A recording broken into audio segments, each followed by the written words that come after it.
Falem, meus caros, espero que vocês estejam todos muito bem. Estou aqui de novo para falar um pouquinho sobre literatura e tradução, né? Sobre leitura, na verdade, certo? Eu me peguei pensando a respeito da questão que as pessoas têm tratado muito, até tem sido bastante discutido ultimamente, de leitura performática, leitura dinâmica, que também não é uma coisa nova. E a verdade é que a leitura, o processo de leitura, ele possui algumas características, né? Ele possui algumas necessidades por parte do leitor. Veja,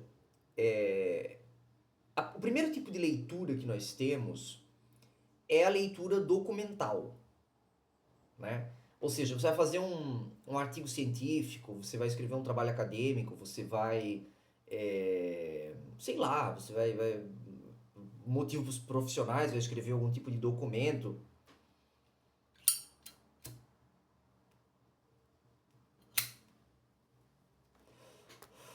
Necessariamente, você vai ter de se documentar, né? Você vai ter de ler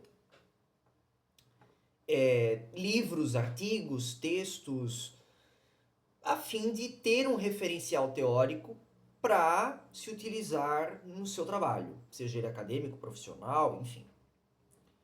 Então, essa leitura, eu diria que é a leitura obrigatória, né? É uma leitura que você não tem opção. Você vai receber um, uma tarefa e você precisa cumpri-la, e para você cumpri-la, você precisa necessariamente fazer leituras a fim de embasar as suas proposições, as suas teses, enfim.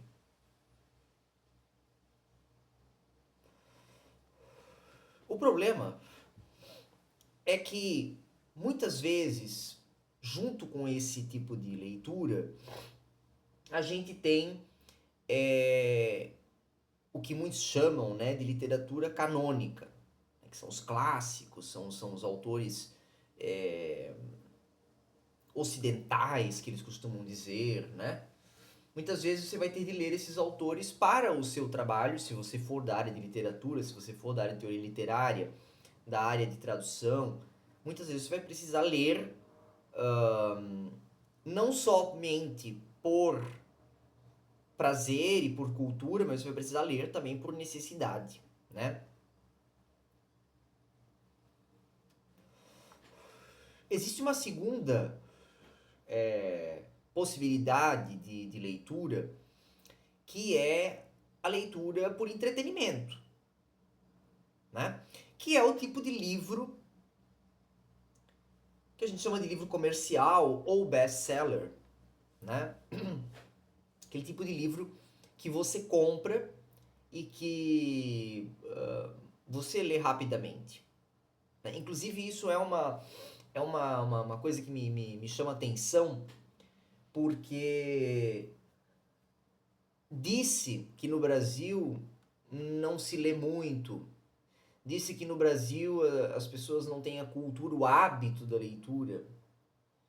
Mas a verdade é que a gente vê grandes editoras publicando séries inteiras de livros de 7 volumes, 6 volumes, 5 volumes e 300, 400, 500 páginas. Vamos pensar que uma série de 5 volumes, tá? Ou 6 volumes, de 500 páginas, são mais de 3.000 páginas, né? 6 vezes 5, 30. 6 volumes de 500 páginas são 3.000 páginas. Isso é praticamente o Em Busca do Tempo Perdido do Proust, né? Então, assim, se uma editora se dispõe, se ela tem o interesse em publicar uma sequência inteira de livros de 300, 400, 500 ou até mais páginas, em sequências de 8 volumes, 6 volumes, 7 volumes, é porque tem gente lendo. É impossível, impossível, tá? Que uma editora publique isso porque ela ama cultura. Isso não existe.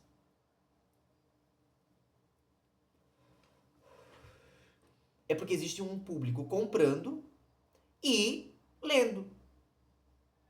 Essa que é a grande verdade. Ah, mas o brasileiro lê poucos clássicos. Mas isso é generalizado, meus amigos. Isso não é uma coisa somente dos brasileiros. Ou você acha que os ingleses leem por puro deleite Shakespeare, Chaucer, Milton? Não. Você acha que os americanos leem William Faulkner, Hemingway, sei lá, Steinbeck, porque eles gostam, por entretenimento? Eu tenho minhas dúvidas. Eu acho que não, certo? Porque esse tipo de literatura, meus caros, ele não é um tipo de literatura que a gente consome por deleite. Eu vou tentar ser um pouco mais claro.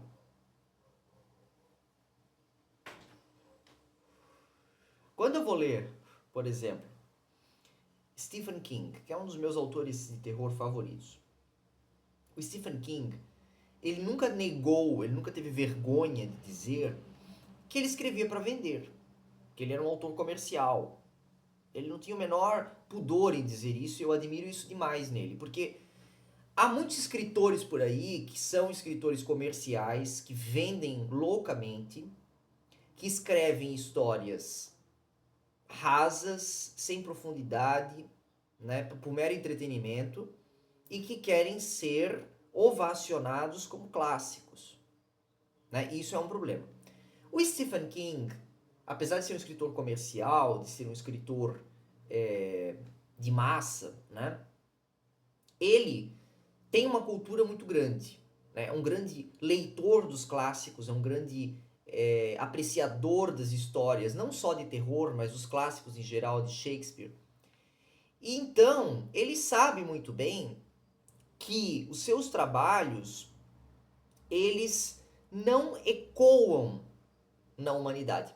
E na minha opinião, na minha humilde opinião, e nesse canal é sempre a minha opinião, porque você pode ter a sua tranquilamente, aí você cria o seu canal e você dá a sua opinião, ok?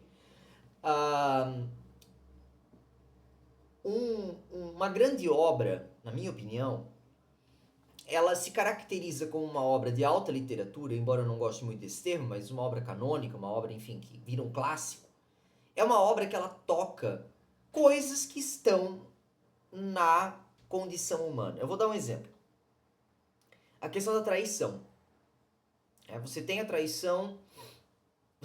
em Machado de Assis, você tem a traição em Tolstói, em Ana Karenina, né? No Machado de Assis você tem no Dom Casmurro, você tem a traição no Flaubert, na Madame Bovary. Então, é uma condição humana, é um problema humano, que esses autores abordam de uma forma profundíssima.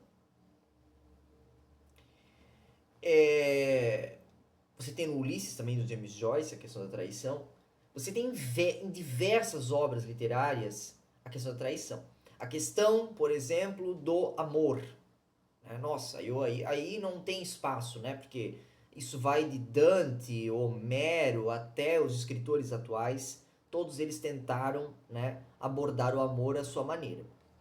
Então, um clássico é um livro que o Ítalo Calvino disse que é o livro que nunca deixa de ser lido e tal. Mas por que ele nunca deixa de ser lido? Porque necessariamente ele contém ali os problemas da humanidade. E são problemas indissociáveis da humanidade. E, portanto, se você ler este livro 2000 anos antes de Cristo, e se você ler esse livro 30 mil anos depois de Cristo, os problemas são os mesmos. Né?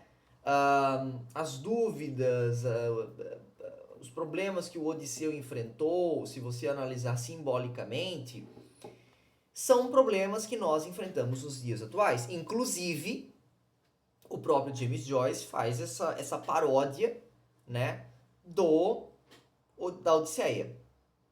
Ele transmite essa Odisseia para 1904. Tá? Então, hábito da leitura é um troço muito esquisito, porque a leitura não é um hábito. Hábito é escovar os dentes, é lavar a roupa, né, com frequência, cortar os cabelos. Eu não penso que a leitura seja um hábito. A leitura ela é uma necessidade. Então, e ela tem altos e baixos. E há certos livros que exigem de nós uma leitura lenta e atenta. Então, quando nós falamos de boa literatura, de uma literatura que nos responde ecos interiores, que nos alenta, que nos traz algum tipo de benefício, nós estamos falando de uma leitura lenta, de uma leitura que nós precisamos fazer com o lápis na mão. Porque senão, nós caímos na coisa do entretenimento. E ao mesmo tempo a gente tem que tomar cuidado para não virar uma leitura documental. Uma leitura que eu estou tomando nota ali o tempo todo, porque eu quero escrever um trabalho sobre isso, porque eu quero, né, enfim, vai me servir para alguma coisa. O Oscar Wilde dizia que a arte é totalmente inútil. E é nisso que ela é importante. Porque se ela fosse útil, ela seria técnica, e ela já não seria mais arte. Uma das grandes coisas, né, da questão da leitura, e aí nós entramos num terreno que é bastante complicado, é a questão da tradução. Né? A tradução, eu tenho visto adquirindo livros novos, né, adquirindo obras recém-lançadas, enfim, livros mais contemporâneos. O que se tem visto aí é um fenômeno bastante diferente do que ocorria no Brasil desde sempre, que é o seguinte: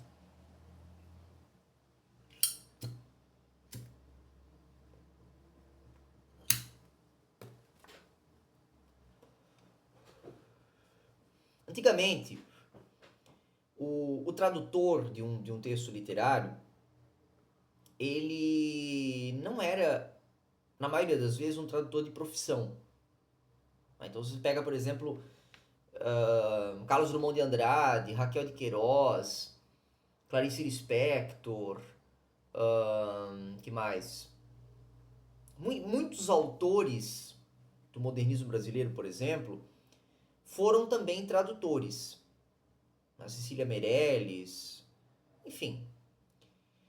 E esses autores, esses tradutores, eles não eram acadêmicos, na maior parte das vezes, da área de letras.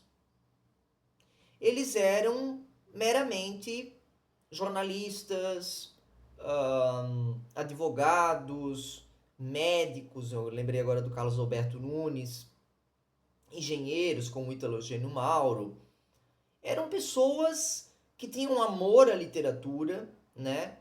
E de repente dominavam aquele idioma, liam aqueles clássicos no original e vertiam isso para a língua portuguesa. O que acontece hoje no mercado editorial brasileiro é que nós não temos mais Drummond de Andrade, Clarice Lispector, Manuel Bandeira e por aí vai. Né? Nós temos, não temos mais essa produção intelectual tão rica, tão poderosa como nós tínhamos, né? Infelizmente. Eu não sei o que está havendo, mas eu também não estudo profundamente literatura contemporânea, então assim eu não posso também fazer diagnósticos sobre isso, mas olhando os tradutores contemporâneos, o que nós vemos é que, por falta de tradutores, por falta de pessoas versadas em outros idiomas que pudessem e que tivessem interesse em traduzir por traduzir, porque a maioria dessas traduções antigas que nós temos, elas não são traduções pagas, elas eram feitas de forma espontânea, e depois esses caras é que vendiam para as editoras, e enfim. Hoje o que se vê é as grandes editoras, principalmente, né? Quando eu falo grandes editoras aqui, eu cito Nova Fronteira, Record e Companhia das Letras, né? Essas são as grandes, os nossos elefantes, as nossas vacas sagradas, os nossos elefantes brancos aqui do Brasil. Então essas editoras, faltava tradutores nos mercados. O que eles fizeram? Foram para a academia.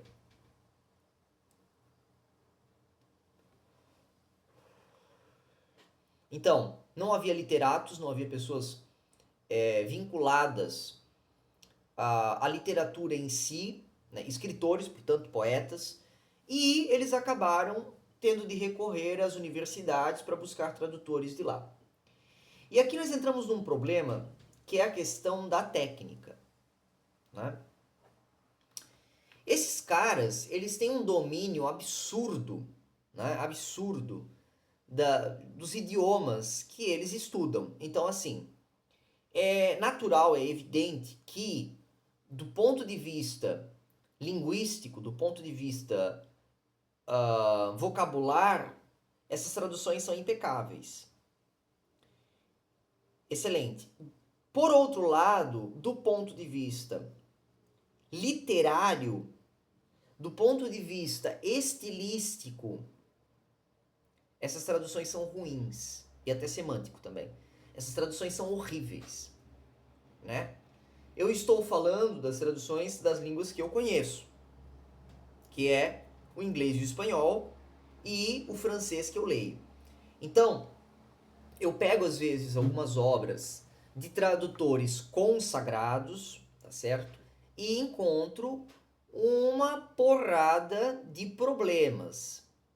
Volto a dizer, não são problemas relacionados à parte linguística, porque eles dominam muito bem os idiomas, são especialistas, são doutores, são mestres dentro do seu campo de estudos. No entanto, como eles não são poetas, como eles não são prosadores, como eles não têm esse hábito literário, na minha opinião, perdeu-se muito, tá certo? Na tradução atual. Por exemplo, você pega traduções de José Paulo Paes, né, que era um tradutor da Companhia das Letras, tá certo? Traduziu Poe, ele traduziu inúmeros poetas e ele era poeta, certo? Então o que aconteceu? Hoje, se você pega uma tradução de um conto do Edgar Allan Poe ou de um outro autor, mas aqui no caso estou falando de José Paulo Paes, você vai ver que a tradução do Paes, ela é muito superior, não por questões linguísticas, mas por ele ter sido poeta e escritor. Então ele conseguia adaptar certas coisas, ele conseguia achar saídas que um tradutor técnico não acharia. E não acha. Se você analisar isso, né, do ponto de vista intelectual, é um problema, porque nós entramos na questão epistemológica da coisa, né? O tradutor atual, ele não é um literato, ele é um cientista, ele é um pesquisador. Então, a tendência dessas traduções ficarem mais secas, ficarem mais engessadas, ficarem mais clichê, é muito grande. Porque eles não têm esse lirismo, né? Essa capacidade de... eu costumo brincar de fuga, né? Quando você encontra uma passagem no original que não tem uma correspondência ideal à língua portuguesa, você vai precisar arrumar um jeito de adaptar aquilo ali, né? A tradução, ela não é uma... A tradução, ela nunca vai ser perfeita, né? Isso a gente sabe. Mas a tradução também não é exatamente como é que eu vou dizer? Uma transposição dos termos. Né? Então, a questão aqui é você conseguir equivaler os textos. Né? É uma questão de equivalência, uma questão de equilíbrio entre as partes, né? Entre o original e a versão traduzida. Então, quando eu traduzo um texto, ou um poema, ou um romance inteiro, ele precisa ter algum tipo de conexão com o original. É evidente. Mas ele também precisa estar numa boa posição, numa boa condição para o meu leitor nativo, né, que não domina o idioma. Porque se todos dominassem o idioma, se todos conseguissem entender, não seria necessária a tradução. Isso me parece óbvio. Né? Então, a tarefa do tradutor é uma tarefa de decifrador, mas, sobretudo, de salvador do leitor, porque, afinal de contas, ele vai pegar aquele original e ele vai transferi-lo para uma versão equivalente no seu idioma, no idioma do leitor. Então você vai traduzir, por exemplo, sei lá, do húngaro. Porra, o húngaro é uma língua difícil. O Prêmio Nobel de Literatura agora saiu para o Krasznahar, que é um escritor húngaro. E trata-se de um escritor pouco conhecido no Brasil e tudo mais. Na verdade, a literatura húngara é bastante... Agora até houve alguns vídeos por aí saindo, do Imre Kertész, do Sándor Márai, mas é muito pouco. Né? A produção ela é bastante diminuta. E o Krasznahar é um autor, né, que me parece, eu não li o Krasznahar, me parece bastante obscuro. Então, um tradutor para converter isto, que é uma língua que não nos é nem próxima, porque se você pega uma língua latina, a coisa funciona melhor. Né? São línguas cujo parentesco é próximo e, portanto, você consegue fazer adaptações muito melhor. Por exemplo, rimas. Né? Dentro da poesia, é muito mais fácil você traduzir poesia hispânica, poesia italiana, poesia francesa. Não estou dizendo que é muito fácil, mas é mais simples. Por quê? Porque as rimas são mais parecidas. Agora, você pegar uma língua como o húngaro, que tem uma raiz completamente diferente da raiz latina, é um processo difícil, mesmo para prosa. E me parece que o Krasznahar é um autor pós-moderno. Né? Então ele deve ter uma linguagem mais desestruturada, mais complexa, mais hermética. O que me leva a crer que eles vão prometer lá nas grandes universidades e vão buscar algum indivíduo que saiba húngaro para traduzir o negócio. E a tradução pode ficar supimpa, ela pode ficar impecável do ponto de vista linguístico. Mas nós não sabemos, até porque não dominamos o húngaro, se aquilo realmente está dentro do que o autor do original gostaria. Veja, isso aqui não é uma crítica aos tradutores. Nós não podemos ficar sem tradutores. Foi uma saída que as editoras acharam de buscar técnicos, né, de buscar pessoas especializadas naqueles idiomas para traduzir. Porque não havia mais quem fizesse isso. Né? E nós consumimos muito mais literatura estrangeira, pelo menos é o que me parece, do que literatura nacional em língua portuguesa ou de Portugal. Né? Então, a necessidade dos tradutores ela é indiscutível. Não existe a possibilidade de nós termos produção editorial no Brasil sem tradução. Agora, dizer que essas traduções são traduções que buscam a essência da obra, como diria Heidegger, né, que busca a autenticidade, que busca uma tradução ontológica, né, que é o que o Heidegger propõe, eu acho muito difícil. Porque o que existe ali é um conhecimento profundo da técnica, um conhecimento profundo do idioma, né? No entanto, pouco conhecimento do ponto de vista literário. Inclusive, quando você pega um livro Isso é uma percepção minha, tá certo? Não sei se isso... Perdão. Eu não sei se isso é de propósito, se isso é real, mas me parece, pelo menos, que eles fazem isso por esse motivo. Quando você pega um livro, ou pelo menos eu pego um livro, e eu vejo que esse livro, ele tem muito paratexto, tem prefácio, tem pós-fácio, tem introdução, tem 500 textos de apoio, é porque a tradução é ruim, tá? E eu tive essa experiência com a tradução do Drácula da Dark Side, tá certo? Que foi uma tradução que houve críticas, depois eu acabei me inteirando sobre isso, mas quando eu comprei o livro, eu não dei muita atenção à questão tradutória. E aí eu me deixei seduzir e levei o livro pela capa, né? Eu acabei comprando essa tradução, eu não me lembro quem é a tradutora agora, mas me parece que é uma tradutora bastante renomada, bastante renomada. E quando eu comecei a ler o livro, eu já tinha lido algumas passagens em inglês, eu achei muito fraco, muito, sabe? Faltava essência, faltava autenticidade na tradução. A tradução não falava por si. E isso me decepcionou, porque não é um livro barato. É um livro caro, é uma edição cara. E o que havia lá?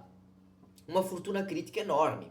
Né? O texto do Baudelaire, se eu não me engano, prefácio enorme, fotos, enfim, tinha uma série ali de coisas que eram desnecessárias. É claro que um bom prefácio, uma boa introdução a uma obra clássica é interessante. Mas meu Deus, não é o cerne da coisa. Você me entende? Você não vai comprar um livro por causa da introdução. Você não vai comprar um livro por causa das fotografias. Então, me parece que quando um livro tem muito material em volta, muito paratexto, é porque eles estão tentando sustentar ali uma tradução mal feita, ruim. É claro que também tem problema de copydesk ali. Tem problema de revisão, tem problema de editoração, de diagramação, isso também é verdade, tá? No entanto, a tradução também tem a sua parcela de culpa nisso aí. Porque eu já peguei livros cujas traduções são excelentes e tem problema de copydesk. Eu tenho um exemplo aqui. Este livro aqui, tá? Heidegger, um mestre da Alemanha entre o bem e o mal, do Rüdiger Safransky, tá certo? É uma biografia do Heidegger, uma das melhores biografias que o Heidegger escreveu, tô lendo pro meu doutorado.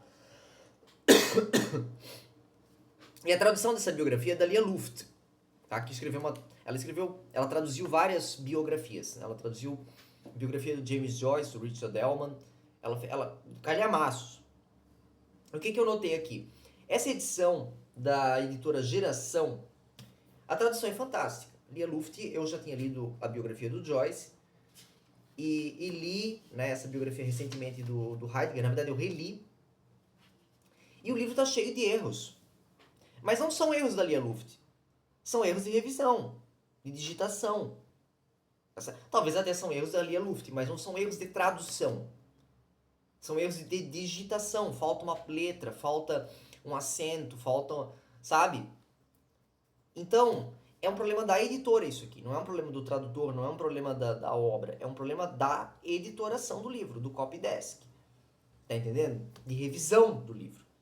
Então, assim, me parece que até tem mais de um revisor. Eu até vou conferir aqui. Não, tem só um revisor. E, assim, é muito triste, porque não é um livro barato.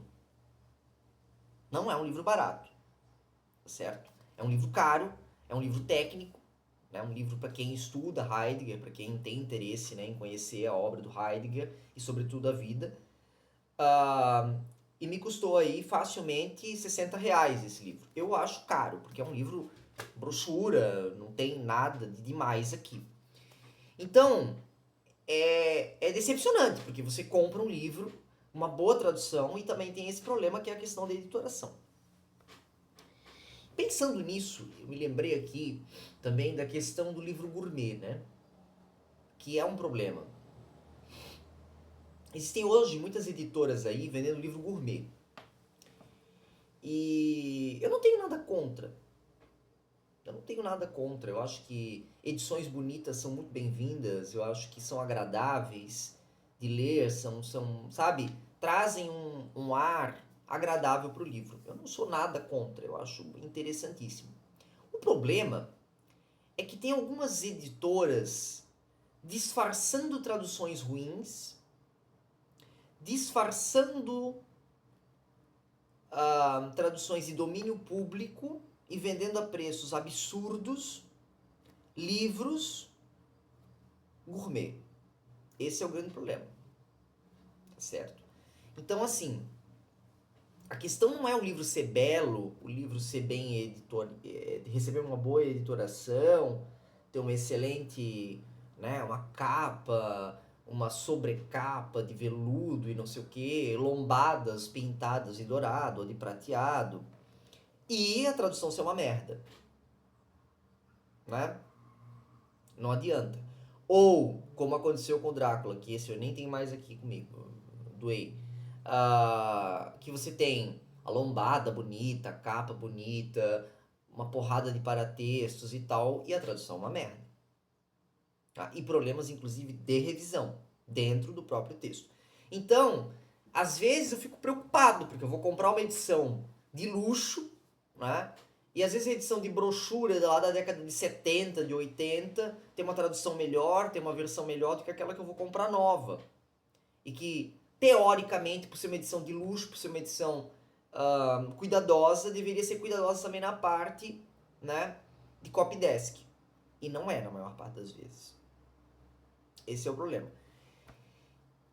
Por exemplo, eu tenho esse livro aqui, que muita gente, a maior parte das pessoas conhece esse livro. Se não conhece, pelo menos já viu a capa, né? Que é esse livro dos símbolos da Taschen. É um livro super caro. Paguei uma fortuna nesse livro. Né? É um livro lindíssimo, né? Extremamente ilustrado, né? Extremamente pesado, papel de altíssima qualidade, um design absurdo. E ele tem um agravante, né? A tradução é excelente, né? E o design do livro é fantástico, né? Quem editou o livro teve todo um cuidado. Então não é só o papel que é bonitinho, um papel couché, não é só a questão da capa, é todo o livro. Por isso que ele é tão caro, né? Para além de todo o projeto de pesquisa que foi feito, tudo mais, é um livro sobre símbolos, é uma espécie de um dicionário de símbolos, né? Então é evidente que se trata de um livro que vale a pena você pagar. Eu paguei, acho que na época, R$ 300 ou 400, eu não me lembro agora. É caro, ele é caríssimo. Mas vale cada centavo. Vale você parcelar ele em 12 vezes. Por quê? Porque é o tipo de livro que você vai ter não só para embelezar a sua estante, mas para consulta, para documentação, né? Para usar dele. Né? E ele vai aguentar o repuxo. Porque esse é um outro problema. Né? Você pega, por exemplo, esse aqui do Safransky. Eu comprei um livro novo, não sei se vai dar para ver. O livro já está cheio de marcas na lombada. Sabe? Porque ele é uma brochurona, então você abre ele aqui, ó. Ele marca, e isso aqui me irrita profundamente. Então, assim, um livro desse aqui, né, com esse potencial, eu tenho certeza, né, que a editora não fez uma tiragem muito grande desse livro, porque ele não é assim tão vendido, né, não é tanta gente assim que é interessada na biografia do Heidegger, então eu acho que eles deveriam ter sido um pouquinho mais cuidadosos na questão da editoração, fazer uma capa dura, sabe? Um papel um pouco melhor, também um papel ordinário, sabe? Um papel que ele se deforma, né? Assim, eu não sei. E é caro, né? Isso é uma outra coisa também que é interessante de discutir, porque as pessoas dizem que livro é caro, né? É caro. É caro. E daí? Faz parte. Ah, Carlos, mas os livros deveriam ser gratuitos. Ah, é? E quem queria pagar por isso? Eu frequento muitos sebos. E eu lembro que quando eu era estudante, o estado aqui de Santa Catarina, ele fez um projeto de publicação dos clássicos para serem distribuídos gratuitamente nas escolas estaduais, se eu não estou enganado. Só nas escolas estaduais.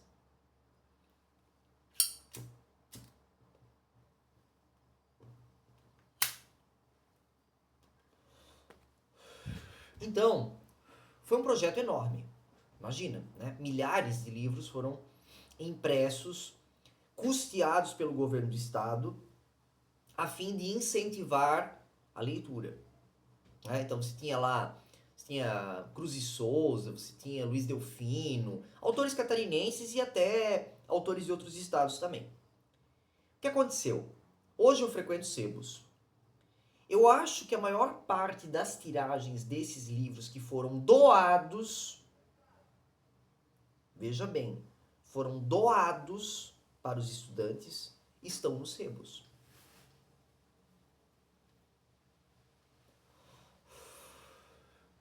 E que é uma coisa pior ainda, muitos deles estão intocados, novos, nunca foram nem manuseados, estão na embalagem. Então será que tornar gratuito, for free, um livro, vai tornar o livro ainda uma coisa atrativa? Eu acho que não. Outra coisa, não ter dinheiro não é desculpa para ler, para não ler, né? Perdão. Bibliotecas estão aí para isso. Você paga um preço simbólico, em algumas você nem paga, você faz um cadastro, pega ali um número X de livros, tem um limite sempre, você tem um prazo para ler, pode renovar quantas vezes quiser se ninguém reservou o livro. E pronto, você não paga um centavo. Fora os PDFs e tudo mais, né? Mas se você gosta do livro em papel, né? Embora você possa imprimir o PDF também, mas se você gosta de ter o contato com o livro e tudo mais, você pode pegar na biblioteca. Eu particularmente não gosto, eu gosto de comprar. Eu prefiro esperar um pouco, juntar uma grana para adquirir o livro físico meu, que eu possa rabiscar, porque eu tenho o hábito de rabiscar. Meus livros, eu não uso caneta, né, mas eu uso muita lapiseira, lápis. Eu faço muito sublinhado, eu não tomo nota, mas eu sublinho bastante. Então não dá para fazer isso com livro de biblioteca, né? Então eu prefiro ter os meus exemplares. Mas se é um livro que realmente eu preciso muito, eu tenho pressa e tudo mais, eu prefiro ler o livro da biblioteca, ir na biblioteca, pegar o livro, né? Porque às vezes é um livro importado, é um livro de fora, um livro que vai demorar a chegar. Eu vou até a biblioteca, se ela tiver esse livro, eu pego emprestado, eu bato foto das partes que eu preciso, né? Ou eu vou em busca do PDF, imprimo o PDF, eu dou um jeito. Porque, querendo ou não, existem maneiras de você conseguir isso gratuitamente. Ou por valores simbólicos. Né? O problema não... E outra coisa, os clássicos são muito baratos. Se você for parar para pensar, você vai na Amazon, você vai na Estante Virtual, você vai... Qualquer site que vende livros, você encontra clássicos ali por 10 pila, por 15 pila, sabe? Eu não vejo, sabe? Assim... Agora, é claro, como eu disse, um livro técnico, né, onde você tem poucos leitores, um livro que vai ter um custo elevado para a editora, é evidente que ele vai custar mais caro, porque ele é um livro que não vai ter uma vendagem nem próxima de comparação com o clássico, que sempre vende. Né? Então, assim, a leitura de uma obra, a leitura de um livro clássico, ela é muito barata, quando não é gratuita. Agora, um livro técnico, ele subentende também, além de tudo, que você vai se profissionalizar e, portanto, ganhar dinheiro com isso. Ele é um utilitário. Então, ele vai custar mais caro. Naturalmente. Isso faz parte. né? Então, sim, livro é caro, mas também vai depender muito do livro, tá certo? E do custo da editora para produzir esse livro. A gente viu isso na Kozak Naif, que faliu, né? Livros simplesmente fantásticos, livros que o próprio Charles Kozak falou que custavam menos do que o preço de capa quando era comercializado, eles davam um preço qualquer para o livro, tá certo? E que mesmo assim o próprio Kozak também falou, né, o Charles Kozak, que ninguém comprou. Aí é que está toda a questão. A editora fechou, ele disse, são palavras dele, a editora fechou porque ninguém comprava. Imagina, o cara pegava, imagina um projeto gráfico da Kozak. Um livro daqueles, eu não tenho nenhum da Kozak aqui em mãos, mas um livro daqueles, ele exige vários profissionais de altíssima estirpe para fazer um livro daquele ali. Você precisa de um diagramador, você precisa de um fotógrafo, de ilustrador, você precisa de um designer, você precisa... Cara, você precisa de uma porrada de profissionais, tradutor, né? Para produzir um livro com aquela qualidade. E isso tem um custo elevadíssimo. Fora a questão de papel, de capa, de fitilho, tudo isso aumenta o preço do livro. E ainda assim, a Kozak Naif, segundo o próprio Charles, jogava esses livros no mercado por um preço, às vezes até menor do que o custo desse livro. Você me entende? Então, assim, é um absurdo. E agora, né? Você encontra livros da Kozak Naif, por exemplo, você encontra o Guerra e Paz, do Tolstói, publicado pela Kozak Naif, por R$ 1.000. Custava 70, 80 reais o box, quando ela era aberta. Então veja, e ninguém comprava, ninguém se interessava em comprar. Agora que fechou, agora que ninguém mais, né, tem acesso a esse livro por um preço baixo, quem tem está vendendo a preço de ouro. Então, não é que é caro, é que é desvalorizado. E quanto mais barato é, mais desvalorizado fica. Sabe? Então, assim, livro não deve ser de graça. O livro deve ser pago mesmo. O livro é um bem. O livro é uma ferramenta. O livro é uma ferramenta. Ferramenta de trabalho. Pelo menos para mim é uma ferramenta de trabalho. Né? Eu compro um livro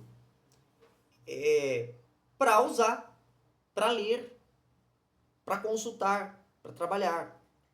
Eu não compro livro para decoração, não compro livro para fazer peso em porta. Eu compro livro para utilizá-lo.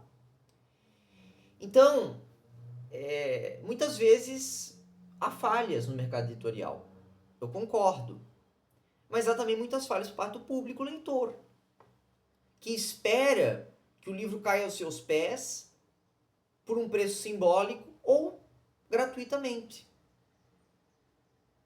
E nas vezes que isso aconteceu, eu acabei de dar um exemplo, foi um fracasso retumbante. Porque por algum motivo, aquilo que é de graça é desvalorizado. Sabe? Então, olhando sobre todos esses viés, né?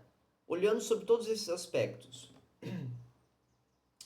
volta-se à questão inicial do hábito da leitura. Será que é um hábito da leitura? Ou é uma moda da leitura? Será que é um interesse genuíno? Ou é meramente uma vaidade do leitor brasileiro? Porque o leitor brasileiro sempre teve o mesmo perfil. Né? Classe média, lia sempre as mesmas coisas e comprava sempre das mesmas editoras.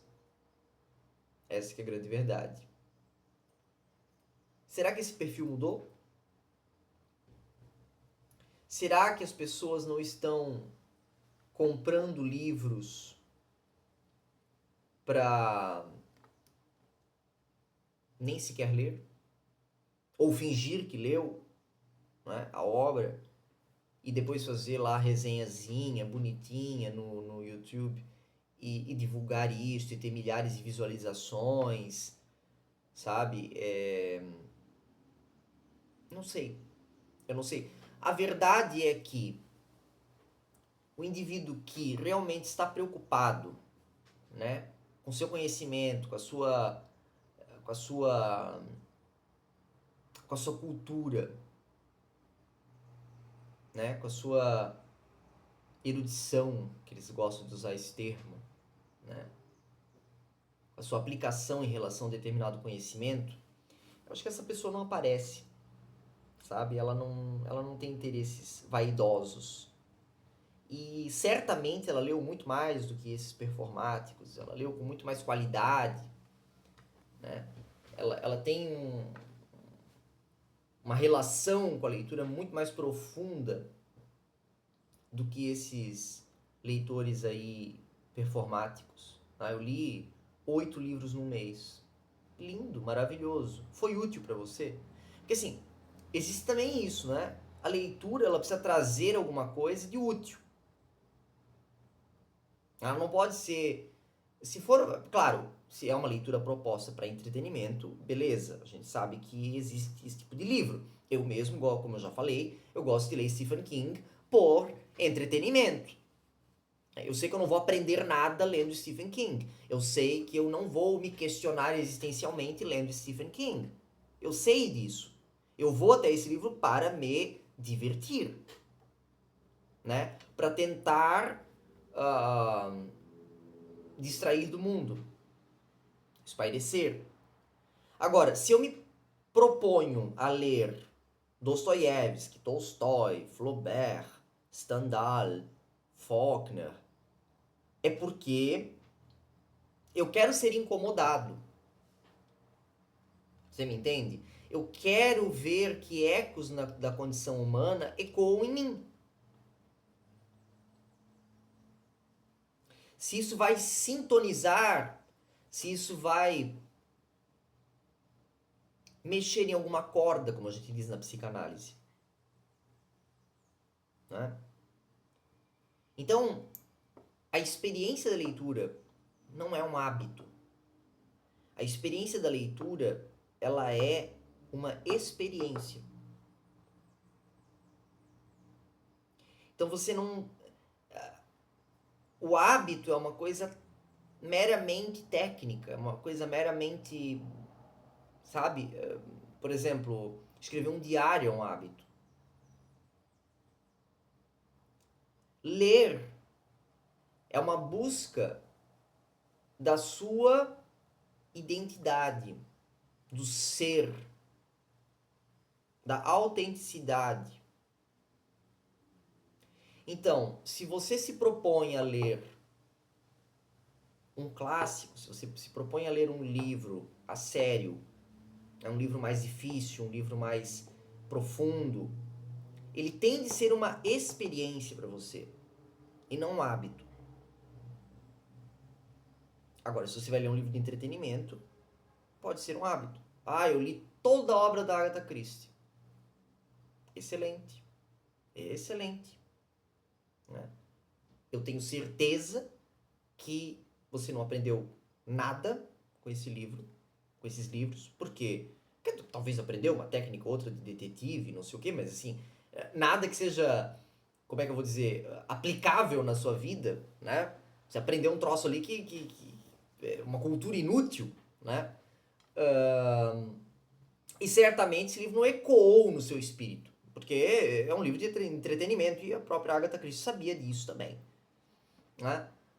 Agora, se você vai se propor a ler Dostoiévski, como eu falei, Tolstói, Flaubert, essa camaradada toda, certamente você vai precisar de tempo, de calma, de paciência e, sobretudo, você tem que esperar que isso se abata em você de uma maneira que ressoe na sua alma e que te traga alguma coisa de útil para sua vida. Então, por exemplo, Eu lembro que quando eu li por exemplo, O Lobo da Steppe, do Hermann Hesse, foi uma fase complicada da minha vida. E aquele livro parece que me abriu os olhos, sabe? Parece que me... Ele criou, além de ele ter melhorado a minha condição de existência, né? Além disso, ele criou uma memória afetiva em mim profundíssima. Então, muita gente não gosta do Hermann Hesse. Eu mesmo hoje leio muito menos Hermann Hesse. Mas, naquele momento da minha vida, aquilo tudo tinha sentido para mim. Aquilo tudo teve importância para mim. E foi um autor que se destacou naquela altura. Então veja, isso é um clássico.